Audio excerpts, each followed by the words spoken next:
잘 들리시나요, 지사님? 네, 잘 들립니다. 네, 지사님, 저는 TV조선의 최원인데요. 네, 방금 김경률 회계사에 대한 입장 밝혀주시기도 했는데, 네, 우리 사회의 공정성 논란이 일으킨 조국 사태에 대해서 지사님께서 최근에 명확하게 입장을 밝혀주신 적은 없는 것 같습니다.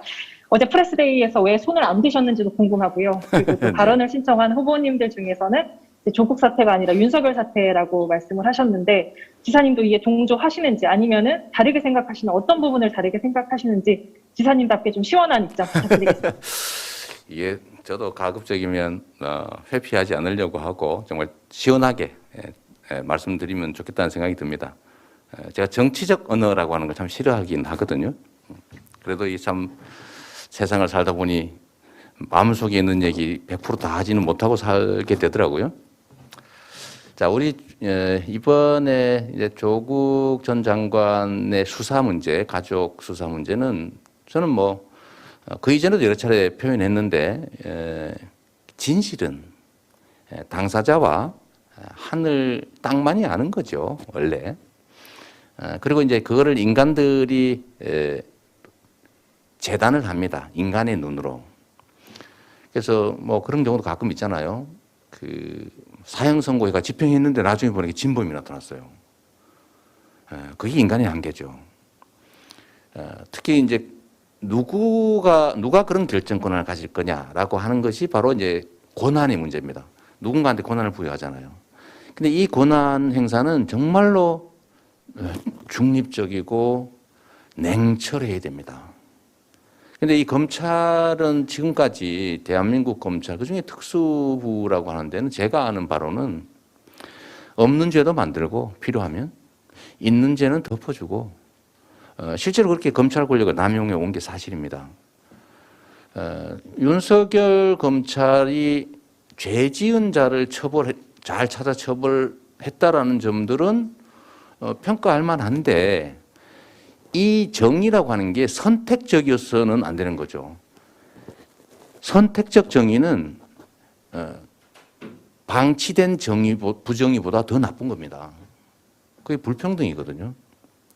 그래서 법 앞에 평등을 해치는 것이기 때문에 검찰 권력 행사도 철저하게 공정해야 된다. 균형이 맞아야 된다. 사회적 타당성이 있어야 된다는 거죠. 그런데 저는 조국 장관에 대한 수사가 과연 정도를 지켰냐? 저는 아니라고 생각합니다. 분명히 지나쳤습니다. 뭐 그렇게 생각하고 특히 그 과정에서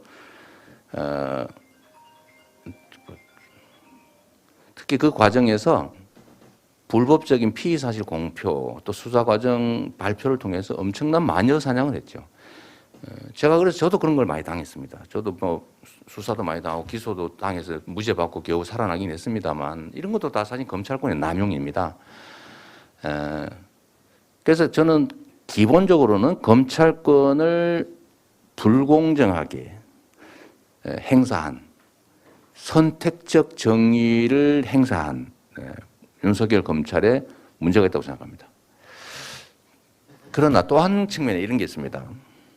뭐 저도 수없이 많이 틀려봤는데 소위 그 먼지 털듯이 정말 틀렸는데 지금도 털리고 있습니다. 지금도 정말 열심히 막 수사하고 있더라고요. 저를 어떻게든지 뭐 해보려는 생각이 있더라고 보니까. 그런데 공직자는 털어도 먼지가 안 나도록 준비해야 됩니다. 저는 인생을 살면서 최소한 공직에 관한 한 먼지 한 개도 남기지 않으려고 노력했거든요. 그래서 제가 수없이 수사, 감사, 조사, 압수수색 당하면서도 지금 살아남아 있는 거죠. 저는 조국 장관님이나 아니면 그 가족들이 어떤 행위를 했는지 그게 불법적인지 저는 알지 못합니다. 지금까지는 검찰이 지나쳤다는 정도까지 생각을 하고 있죠. 그런데 만약에 최종 결론은 법원이 낼 수밖에 없고 우리는 인간의 한계를 가지고 있기 때문에 그 법원의 결정을 받아들일 수밖에 없어요. 법원의 결정으로 만약 유죄가 확정이 되면 뭐 그 점에 대해서는 조국 전 장관 가족들께서도 책임을 져야 되겠죠. 그래서 저는 이게 좀 양비론으로 들릴지 혹시 모르겠는데 검찰 더 큰 문제는 저는 검찰의 선택적 검찰권 행사에 더 큰 문제가 있다라고 생각하고 조국 전 장관의 유무죄 문제는 법원의 판단이 나면 제가 의견을 내겠지만 가정적으로 만약에 사실이라면 검찰의 발표가 사실이라면 상응하는 책임을 지는 게 맞다라고 생각합니다. 그러나 지금 상태는 알 수가 없는 거죠.